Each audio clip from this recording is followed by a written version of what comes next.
ನೀವು ಕಂಟೆಂಟ್ ಕ್ರಿಯೇಟರಾ? ನಿಮ್ಮದು YouTube Facebook channel ಇದೆಯಾ? ಇಂಟರ್ವ್ಯೂ ಮಾಡಬೇಕು ಅನ್ನೋ ಆಸೆ ಇದೆ, ಆದರೆ ಕ್ಯಾಮ್ರಾ ಇಲ್ಲ. ಕಂಟೆಂಟ್ ನಿಮ್ಮದು, ಅದನ್ನು ಸೆರೆ ಹಿಡಿಯೋ ಜವಾಬ್ದಾರಿ ನಮ್ಮದು. ಒಂದು ಕಾಲ್ ಮಾಡಿ, ನಾವು ಬಂದು ಶೂಟ್ ಮಾಡಿಕೊಡ್ತೀವಿ.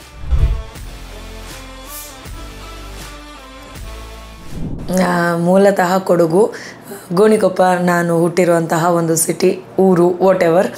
ಬಟ್ ನಾನು ಹುಟ್ಟಿದಷ್ಟೇ ಅಲ್ಲಿ, ಆಯಿತಾ. ಬೆಳೆದಿದ್ದೆಲ್ಲ ಬ್ಯಾಂಗ್ಳೂರ್. ಸೊ ಹಾಗಾಗಿ ಆಮೇಲೆ ಪ್ರಾಪರ್ ಬ್ಯಾಂಗ್ಳೂರಿಯನ್. ಚೈಲ್ಡ್ಹುಡ್ ಏನಂತ ಹ್ಯಾಪ್ನಿಂಗ್ ಥರದ್ದೆಲ್ಲ ಏನಿಲ್ಲ. ಒಂದು 8th ಸ್ಟ್ಯಾಂಡರ್ಡ್ವರೆಗೂ ಬಾಯ್ ಕಟ್ಟಿತ್ತು, ಟಾಮ್ ಬಾಯ್ ಥರ. ನಾನು ಟಮಟೆ ಸೌಂಡ್ ಬಂದಾಗೆಲ್ಲ ಡ್ಯಾನ್ಸ್ ಮಾಡೋದು, ಗಣೇಶ ಬಿಡೋ ಕಡೆ ಹೋಗೋದು, ಹುಡುಗರ ಜೊತೆ ಓಡಾಡೋದು, ಈ ರೀತಿಯಾದದ್ದನ್ನೇ ಜಾಸ್ತಿ. ಅದು ಬಿಟ್ಟರೆ ಸ್ಕೂಲಲ್ಲಿ ಎಲ್ರಿಗೂ ಪೆಟ್ ನಾನು. ಯಾಕೆ ಅಂತಂದರೆ ಎಲ್ಲ ಜಾಗದಲ್ಲೂ ನಾನು ಕಾಣಿಸ್ಕೋತಾ ಇದ್ದೆ. ಅವಾಗಿಂದನೂ ನನ್ನ ಮೈಂಡಲ್ಲಿ ಅಥವಾ ನನ್ನ ಒಂದು ಜೀವನದಲ್ಲಿ ನಡ್ಕೊಂಡು ಬಂದಂಥದ್ದು ಏನಂತಂದರೆ, I should be a multi tasking person ಅಂತ. ಈ ಕಡೆ ಡ್ಯಾನ್ಸ್ ಅಂದರೆ ನಾನಿದ್ದೀನಿ, ಸ್ಪೋರ್ಟ್ಸ್ ಅಂದರೆ ಹೌದು ನಾನಿದ್ದೀನಿ, ಅಟೆಂಡೆನ್ಸ್ ಅದರಲ್ಲೂ ನಾನಿರ್ತೀನಿ, ಓದೋದು ಬರೆಯೋದು ಅಂತಂದ್ರೂ ಕೂಡ ಓಕೆ. ಫಸ್ಟ್ ರ್ಯಾಂಕ್ ಅನ್ನೋದಕ್ಕಿಂತ ಹೆಚ್ಚಾಗಿ ಅವಾಗಿತ್ತು ಸ್ಕೂಲಲ್ಲೆಲ್ಲ ರ್ಯಾಂಕ್ ಅನ್ನೋದು ಜಾಸ್ತಿ ಇತ್ತು. ಅದಾದಮೇಲೆ ಓಕೆ ನಂದೊಂದು ಆ್ಯಾವ್ರೇಜ್ ಗೊತ್ತಾಗ್ಬಿಡುತ್ತಲ್ಲ ನಮಗೆ, ಫಸ್ಟ್ ಕ್ಲಾಸ್ ಅಂತ ಅನ್ನೋದು. ಅದಕ್ಕಿಂತ ಕಡಿಮೆ ಯಾವತ್ತೂ ಹೋಗಬಾರ್ದು ಅನ್ನೋದಿತ್ತು. ಅದಕ್ಕಿಂತ ಜಾಸ್ತಿ ಇಷ್ಟೇ ಬರಬೇಕು ಅನ್ನೋ ಹಠ ಇರಲಿಲ್ಲ. ಬಟ್ ಮಾಡೋ ಪ್ರಯತ್ನ, ತಗೊಳ್ಳೋವಂಥ ಪ್ರಯತ್ನ ಯಾವಾಗಲೂ ಇರ್ತಿತ್ತು. This is the only childhood memory. ಆಗ ಅಪ್ಪ BSF ಅಲ್ಲಿ ಇದ್ದಿದ್ದರಿಂದ ಯಾವಾಗೋ ಒಂದ್ಸತಿ ಬರೋರು, ಬಂದಾಗ ಒಂದು 15 ದಿವಸ ಇರೋರು, ಅಥವಾ 1 ತಿಂಗಳು 2 ತಿಂಗಳು ಇಷ್ಟೇ. ನಾನು ಎಸ್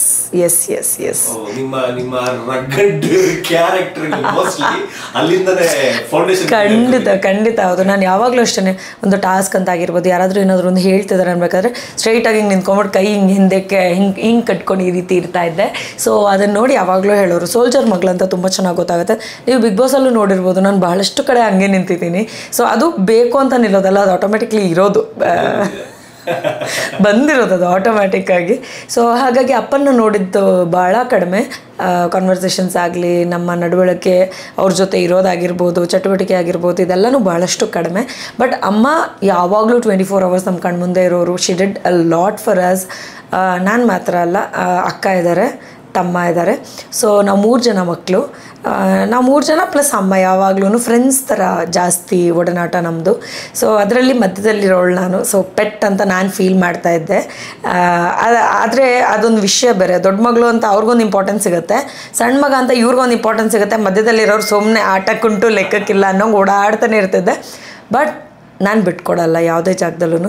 ನಾನು ಏನಾದರೂ ಒಂದು ಸ್ಪೆಷಲಾಗಿ ಮಾಡಬೇಕಲ್ಲ, ಅದಕ್ಕೆ ಎಲ್ಲ ಕೆಲಸನೂ ಎಲ್ಲದರಲ್ಲೂ ತಲೆ ಹಾಕೋದು, ಎಲ್ಲದರಲ್ಲೂ ಹೋಗಿ ನಾನು ಇದನ್ನು ಮಾಡ್ತೀನಿ ಅನ್ನೋದು. ನನ್ನ ತಮ್ಮಂಗೆ ಹೇಳ್ಬಿಡ್ತಾರೆ ಅಂದ್ಬಿಟ್ಟು ಫಸ್ಟ್ ನಾನು ಚಿಕನ್ ಅಂಗಡಿಗೆ ಹೋಗೋದು, ಚಿಕನ್ ತೊಗೊಂಡು ಬರೋದು.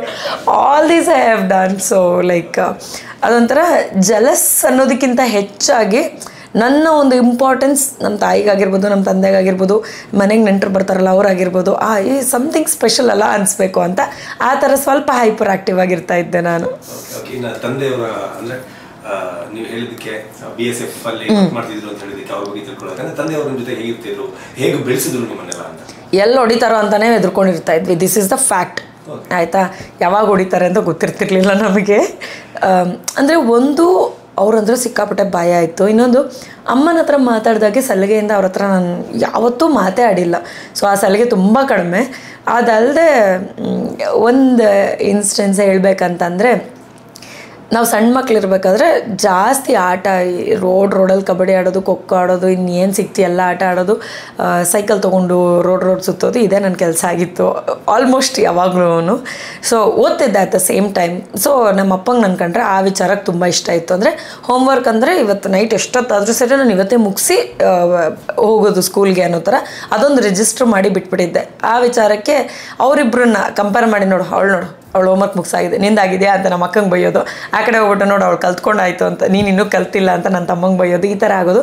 ಅದೊಂದೇ ವಿಚಾರದಲ್ಲಿ ನಮ್ಮಪ್ಪ ನನ್ನನ್ನು ಒಂದು ಸ್ವಲ್ಪ ಹೈಯರ್ ಎಂಡಲ್ಲಿ ನೋಡಿದ್ದು ಅಂತ ಕಾಣಿಸುತ್ತೆ. ಈ ಅಪ್ಪ ಏನಾದರೂ ಬಂದಾಗ ನಾವೆಲ್ಲ ಓಡಾಡಿ ಫುಲ್ಲು ಕಪ್ಪಗಾಗ್ಬಿಟ್ಟಿರ್ತಿದ್ವಿ, ಅಷ್ಟು ಓಡಾಡ್ತಿದ್ವಿ. ನಮ್ಮ ಅಪ್ಪ ಒಂದು 15 ದಿವಸನೋ ಒಂದು ವಾರನೋ ಬಂದರು ಅಂತಂದರೆ ನಮ್ಮಪ್ಪ ಹೋದ್ಮೇಲೆ ನಾವು ಆಚೆ ಹೋದರೆ ನಾನೇನ ಅನ್ಬೇಕು, ಅಷ್ಟು ಬೆಳ್ಳಗಾಗಿರ್ತಾ ಇದ್ದೆ ನಾನು. ಸೊ ಅಷ್ಟು ಭಯ ಅಪ್ಪ ಅಂತಂದರೆ. ಆ್ಯಂಡ್ ಅಪ್ಪಂಗೆ ಸ್ವಲ್ಪ ನಾವು ಡಿಸಿಪ್ಲಿನ್ ಎಲ್ಲ ಜಾಸ್ತಿ ಮೇಂಟೈನ್ ಮಾಡಬೇಕು ಅನ್ನೋದಿತ್ತು. ನಾನು ಸ್ವಲ್ಪ ಇರ್ತಿದ್ದೆ, ಬಟ್ ನಮ್ಮ ಅಕ್ಕ ಯಾವಾಗಲೂ ಒಂಚೂರು ಬೈಸ್ಕೊಬಿಡೋರು, ನೋಡು ಮಾಡ್ತಾ ಇಲ್ಲ ಅನ್ನೋ ರೀತಿಯಲ್ಲಿ. ಅವ್ರಿಗೆ ಗ್ಲಾಸ್ ಇಡಬೇಕು, ಸ್ಪೂನ್ ಇಡಬೇಕು, ಊಟದ ಟೈಮ್ನಲ್ಲಿ ಕರೆಕ್ಟಾಗಿ ಕೂರಬೇಕು, ಈ ಥರದ್ದೆಲ್ಲ ಇರ್ತಾಯಿತ್ತು. ಮೊದಲು ಎಲ್ಲರ ಮನೆಯಲ್ಲೂ ಈ ಥರ ಇರ್ತಾಯಿತ್ತು, ಇತ್ತೀಚೆಗಿಲ್ಲ ಅಂತ ಕಾಣಿಸುತ್ತೆ. ಬಟ್ ಅದೊಂಥರ ಅಂದರೆ ಪರ್ಫೆಕ್ಟಾಗೇ ಇರಬೇಕು, ನಮ್ಮಪ್ಪ ಬೈದ್ಬಿಡ್ತಾರೇನೋ ಹೊಡೆದ್ಬಿಡ್ತಾರೇನೋ ಅನ್ನೋ ಭಯದಲ್ಲೇ ಇರ್ತಾಯಿದ್ವಿ. Very much commanding. But at the same time ಅದೇ ವಿಚಾರಕ್ಕೆ ಇಷ್ಟ ಆಗ್ತಿರ್ಲಿಲ್ಲ ಅವರು. ಅಮ್ಮ ಓದಿಸೋರು, ಬಟ್ ಅಮ್ಮ ಓದಿಸೋ ವಿಧಾನ ತುಂಬ ಡಿಫ್ರೆಂಟ್ ಇರ್ತಿತ್ತು. ಹೇಗೆ ಅಂತಂದರೆ, ನೀನು ಇದು ಓದಿಸಿದ್ರೆ ನಿಂಗೇನೋ ಒಂದು ತಿನ್ನಿಸ್ತೀನಿ, ನಿಂಗೇನೋ ಒಂದು ಕೊಡಿಸ್ತೀನಿ, ಈ ಥರದ್ದೆಲ್ಲ ಒಂಥರ ಮರಳು ಮಾಡಿ ಕೆಲಸ ತೊಗೊಂಬಿಡೋರು ನಮ್ಮಮ್ಮ. ಅಂದರೆ ಅಮ್ಮ ಊಟ ತಿನ್ನಿಸೋದು ಅಂದರೆ ನನಗೆ ಸಿಕ್ಕಾಪಟ್ಟೆ ಇಷ್ಟ. ಸೊ ಅಮ್ಮ ಊಟ ಮಾಡಿಸ್ತಾರೆ ಅಂತಂದರೆ ಬೇಕು ಅಂತ ಆ ವಿಚಾರಕ್ಕೋಸ್ಕರ ಸ್ಪೆಷಲ್ಲಾಗಿ ಓದ್ಬಿಡೋದು, ಕರೆಕ್ಟಾಗಿ ಎಕ್ಸಾಮ್ ಬರೆಯೋದು, ಇದೆಲ್ಲ ಮಾಡ್ತಾಯಿದ್ದೆ ನಾನು. I was all good at it, ಸ್ವಲ್ಪ ಗುಡ್ ಸ್ಟೂಡೆಂಟ್ ಹಂಗೆಲ್ಲ ನೋಡೋಕೆ ಹೋದರೆ. ಸಿಕ್ಕಾಪಟ್ಟೆ ಹೇಳ್ತಾಯಿದ್ವಿ, ಯಾವುದೂ ಅರ್ಥ ಆಗ್ತಿರ್ಲಿಲ್ಲ ಅಷ್ಟೇ. ಯಾಕೆ ಅಂತಂದರೆ ಒಂದು ಪೆಗ್ ಆದಮೇಲೆ, ಒಂದು ಬಿಯರ್ ಆದಮೇಲೆ ಆ ಸ್ಟೋರಿಗಳೆಲ್ಲ ಸ್ಟಾರ್ಟ್ ಆಗೋದು ನಮ್ಮ ತಂದೆದು. ಅದು ಅಂದರೆ ಅವರು ಹೈ ಆಗ್ತಿರ್ಲಿಲ್ಲ, but that is the procedure of his every day life ಅನ್ನೋ ಥರ ಇರ್ತಾಯಿತ್ತು. ಸೊ ಒಂದು ಅವ್ರು ಹೇಳ್ತಾಯಿದ್ದು ನಮಗೆ ಕನ್ವೆ ಆಗ್ತಿರ್ಲಿಲ್ವೋ, ಅಥವಾ ನಮಗೆ ಅದೆಲ್ಲ ಇಂಟ್ರೆಸ್ಟಿಂಗ್ ಅಂತ ಅನ್ನಿಸ್ತಿರ್ಲಿಲ್ವೇನೋ. So I really don't remember much of it. But ಹೇಳ್ತಿದ್ರು, ಏನೇನೋ ಸ್ಟೋರೀಸ್ ಎಲ್ಲ ಹೇಳ್ತಿದ್ರು. ಅಫ್ಕೋರ್ಸ್ ತುಂಬ ಇರುತ್ತೆ. BSF ಅಂತಲ್ಲ, ನಮ್ಮ ಫ್ಯಾಮಿಲಿನಲ್ಲಿ ಭಾಳಷ್ಟು ಜನ ಇದ್ದಾರೆ. ಆರ್ಮಿನಲ್ಲಿರೋರಾಗಿರ್ಬೋದು, ಪೊಲೀಸ್ ಡಿಪಾರ್ಟ್ಮೆಂಟಲ್ಲಾಗಿರಬಹುದು, ತೋಟ ನೋಡ್ಕೊಳ್ಳೋರಾಗಿರ್ಬೋದು. ಇದೆಲ್ಲವೂ ಏನಂತಂದರೆ ನಮ್ಮಲ್ಲಿ ಒಂಥರ ಕಟ್ಟಿಟ್ಟ ಆಕ್ಯುಪೇಷನ್, ಏನಂದರೆ ಅದನ್ನೇ ಮಾಡೋದು ಅನ್ನೋ ಥರ ರಿಜಿಸ್ಟರ್ಡ್ ಆಗಿಬಿಟ್ಟಿದೆ. ಸೊ ಒಂದು ಅಲ್ಲಿ ಎಸ್ಟೇಟ್ ನೋಡ್ಕೊಳ್ತಾರೆ, ಇಲ್ಲ ಅಂತಂದರೆ BSFಗೆ ಹೋಗ್ತಾರೆ, ಆರ್ಮಿಗೆ ಹೋಗ್ತಾರೆ, ಸೋಲ್ಜರ್ ಆಗ್ತಾರೆ. ಸೊ ಅಲ್ಲಿರೋರು ಎಲ್ಲರ ಮಕ್ಕಳು we are very proud, because we are soldiers ಮಕ್ಕಳು ಅಂತ ಅಂದ್ಬಿಟ್ಟು ಸಿಕ್ಕಾಬಡೆ ಪ್ರೌಡ್ ಫೀಲಿಂಗ್ ಇದೆ ಅದು. And at the same time ಅಷ್ಟು ಸ್ಟ್ರಿಕ್ಟಾಗಿ ಅವರು ನಮ್ಮನ್ನು ನೋಡ್ಕೊಳ್ಳಿಲ್ಲ ಅಂತಂದಿದ್ರೆ ಪ್ರಾಬಬ್ಲಿ ಇವಾಗ ನನಗೇನಿದೆ ಡಿಸಿಪ್ಲಿನ್ ಅಂತ, ನಾವು ನನ್ನನ್ನು ನೋಡಿ ಒಂದಷ್ಟು ಜನ ಏನು ಮೆಚ್ಕೊಂಡಿದ್ದಾರೆ ಅದೆಲ್ಲೋ ಬರ್ತಿರ್ಲಿಲ್ವೇನೋ. ಅವ್ರು ಇದ್ದಿದ್ದಕ್ಕೇನೆ, ಅವ್ರು ಆ ರೀತಿ ಮಾಡಿದ್ದಕ್ಕೇನೆ ಡಿಸಿಪ್ಲಿನ್ಡ್ ಆಗಿ ಇರೋದನ್ನು ಲೈಫಲ್ಲಿ ನಾನು ಕಲ್ತಿದ್ದೀನಿ ಅಂತ ಅನಿಸುತ್ತೆ. ಓಕೆ, ಆಂಬಿಷನ್ ಅಂತ ಬಂದಾಗ ಪ್ರತಿಯೊಬ್ಬರಿಗೂ ಲೈಫಲ್ಲಿ ಒಂದೊಂದು ಹಂತಕ್ಕೆ ಹೋದಂಗೆ ಆಂಬಿಷನ್ಸ್ ಚೇಂಜ್ ಆಗ್ತಾ ಹೋಗುತ್ತೆ. ನಾನು ಇದನ್ನ ಮಾಡ್ಬೋದಾ, ನಾನು ಅದನ್ನ ಮಾಡ್ಬೋದಾ ಅಂತ. ಆವಾಗ ಆಂಬಿಷನ್ ನಿಮ್ಮ ಲೈಫಲ್ಲಿ ಏನಿತ್ತು? ಆರ್ಟಿಸ್ಟ್ ಆಗೋದಕ್ಕಿಂತ ಮುಂಚೆ, ಈ ಥರ ಒಂದು ಜ್ಯುವೆಲ್ರಿ ಓನರ್ ಆಗೋದಕ್ಕಿಂತ ಮುಂಚೆ ಆವಾಗ ನಿಮ್ಮ ಆಂಬಿಷನ್ ಏನಿರ್ತಾ ಇತ್ತು? ನನ್ನ ಆಂಬಿಷನ್ ಸ್ಕೂಲಿಂದನೂ ಒಂದೇ, ನಾನು ಆರ್ಟಿಸ್ಟ್ ಆಗಬೇಕು. ಯಾರು ಏನಾಗ್ತಾರೋ ಗೊತ್ತಿಲ್ಲ, ಇಂಡಸ್ಟ್ರಿನಲ್ಲಿ ಏನು ನಡೆಯುತ್ತೋ ಗೊತ್ತಿಲ್ಲ, ಏನೂ ಗೊತ್ತಿಲ್ಲ. ಬಟ್ ನನ್ನ ಆಂಬಿಷನ್ ಒಂದೇ ಒಂದು, ಹುಟ್ಟಿದಾಗಿಂದ ನನಗೆ ಬುದ್ಧಿ ಬರೋವರೆಗೂ ಏನಾಯಿತು ಅನ್ನೋದು ನನಗೆ ನಿಜವಾಗ್ಲೂ ಏನೂ ನೆನಪಿಲ್ಲ. ನಾನು ಯಾವಾಗ ಅರ್ಥ ಮಾಡ್ಕೊಳ್ಳೋದಕ್ಕೆ ಒಬ್ಬರನ್ನು ಸ್ಟಾರ್ಟ್ ಮಾಡಿದೆ ಅಥವಾ ಒಂದು ವಿಚಾರವನ್ನು ಅಂತಂದರೆ probably somewhere around 3rd standard to 4th standard. ಆವಾಗ ಅಂದ್ಕೊಂಡಂಥದ್ದು ನಾನು ಆರ್ಟಿಸ್ಟ್ ಆಗಬೇಕು ಅಂತ. ಸೊ ಇವತ್ತು ನಾನು ಆರ್ಟಿಸ್ಟ್ ಆಗೋವರೆಗೂ ಸ್ಟ್ರಗಲ್ ಮಾಡಿದ್ದೀನಿ. ಆರ್ಟಿಸ್ಟ್ ಆದಮೇಲೂ ಅದನ್ನು ಮುಂದುವರ್ಸ್ಕೊಂಡು ಹೋಗೋದಕ್ಕೆ, ಇನ್ನೊಂದು ಹೆಜ್ಜೆ ಮೇಲೆ ಹೋಗೋದಕ್ಕೆ ಸ್ಟ್ರಗಲ್ ಮಾಡ್ತಾನೇ ಇದ್ದೀನಿ. I never leave this is what I wanted to be. ಇನ್ನೂ ಬೆಟರ್ಮೆಂಟ್ ಆಗೋದಕ್ಕೆ ಏನೇನು ಬೇಕೋ ಅದ್ರ ಪ್ರಯತ್ನ ಯಾವಾಗಲೂ ಪಡ್ತಾ ಇರ್ತೀನಿ. ಮನೆಯಲ್ಲಿ ಸಪೋರ್ಟ್ ಹೆಂಗಿತ್ತು ಅಂದರೆ, ಆರ್ಟಿಸ್ಟ್ ಅಂತಂದಾಗ ಸಾಕಷ್ಟು ಜನರ ಮನೆಯಲ್ಲಿ ಒಪ್ಪಲ್ಲ, ಆ ಫೀಲ್ಡ್ ಬೇಡ ಅಂತ ಹೇಳೋರು ಹೆಚ್ಚು, ಅದರಲ್ಲೂ ಹೆಣ್ಮಕ್ಳಿಗೆ ಹೇಳೋರು ಜಾಸ್ತಿ. ಖಂಡಿತ ನಮ್ಮ ಮನೆಯಲ್ಲೂ ಹೆಚ್ಚು ಕಮ್ಮಿ ಹಂಗೆ ಇತ್ತು. ಬಟ್ ಏನಂದರೆ ನಮ್ಮ ಮನೆಯಲ್ಲಿ ಮೊದಲಿಂದನೂ ನೀನು ಇಂಥದ್ದೇ ಆಗಬೇಕು ಅಂತ ಯಾರೂ ಬಲವಂತ ಮಾಡಲಿಲ್ಲ, ಇಂಥದ್ದು ಆಗಬಾರ್ದು ಅಂತಲೂ ಯಾರೂ ಬಲವಂತ ಮಾಡಲಿಲ್ಲ. So I was in between.